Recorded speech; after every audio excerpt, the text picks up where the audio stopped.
NDA शोरतगढ़े आने वाले चुनाव केरला की दशा और दिशा को बदलने का चुनाव है।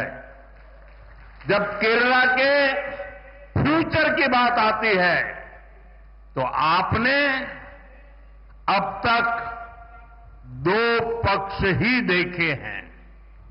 एक तरफ एलडीएफ और दूसरी तरफ यूडीएफ, और इन दोनों ने बारी बारी से केरला को तबाह किया है। लेकिन एक तीसरा पक्ष भी है। वो पक्ष डेवलपमेंट का है, गुड गवर्नेंस का है, बीजेपी एनडीए का है।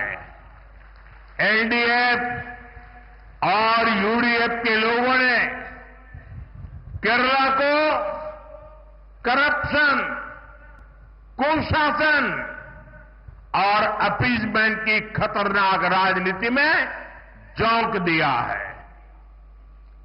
പ്രിയപ്പെട്ടവരെ, ഞാനൊരു കാര്യം നിങ്ങളോട് പറയാൻ ആഗ്രഹിക്കുന്നു. കേരളത്തിന്റെ തലവരെയും ഭാവിയും മാറ്റാൻ പോകുന്ന തിരഞ്ഞെടുപ്പായിരിക്കും ഇത്തവണ നടക്കാൻ പോകുന്നത്. സാധാരണഗതിയിൽ കേരളത്തെപ്പറ്റി സംസാരിക്കുമ്പോൾ, കേരളത്തിന്റെ ഭാവിയെപ്പറ്റി പറയുമ്പോഴൊക്കെ നാം രണ്ടു പക്ഷത്തെപ്പറ്റി മാത്രമായിരുന്നു സംസാരിച്ചുകൊണ്ടിരുന്നത്. രണ്ടു പക്ഷത്തെ മാത്രമായിരുന്നു നാം ഇതുവരെ കണ്ടുകൊണ്ടിരുന്നത്. ഒരു വശത്ത് ഇടതുപക്ഷം, മറുവശത്ത് വലതുപക്ഷം. ഇവർ രണ്ടുപേരും കൂടി കേരളത്തെ മാറി മാറി ഭരിച്ച് തകർത്തെറിഞ്ഞിരിക്കുകയാണ് ചെയ്തിരിക്കുന്നത്. എന്നാൽ ഇനി മുതൽ മൂന്നാമതൊരു പക്ഷം കൂടിയുണ്ട്. ആ പക്ഷം വികസനത്തിന്റെ പക്ഷമാണ്, സദ്ഭരണത്തിന്റെ പക്ഷമാണ്, ഭാരതീയ ജനതാ പാർട്ടി നയിക്കുന്ന എൻഡിഎയുടെ പക്ഷമാണ്. ഇടതു വലതു മുന്നണികൾ കേരളത്തെ അഴിമതിയിൽ, ദുർഭരണത്തിൽ, അപകടകരമായ പ്രീണന രാഷ്ട്രീയത്തിലൊക്കെ മുക്കി തകർത്ത് കളഞ്ഞിരിക്കുകയാണ്. സുഹൃത്തുക്കളെ, एलडीएफ और यूडीएफ, इन दोनों के झंडे अलग है, सिंबल अलग है, लेकिन इनकी पॉलिटिक्स, इनका एजेंडा एक ही है। झंडा अलग है, एजेंडा एक है।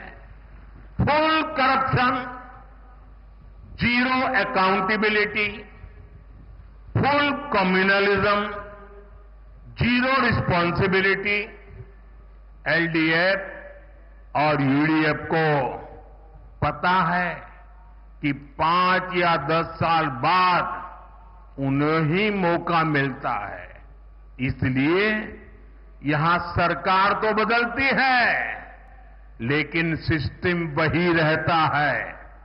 अब आपको सही मायने में नई सरकार बनानी है।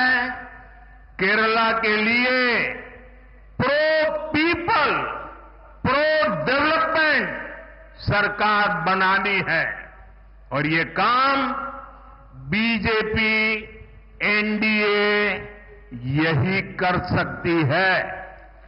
പ്രിയപ്പെട്ടവരെ,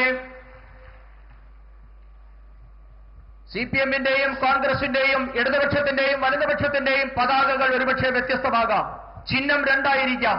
എന്നാൽ ഇവരുടെ രാഷ്ട്രീയം, ഇവരുടെ അജണ്ട ഒന്നു തന്നെയാണ്.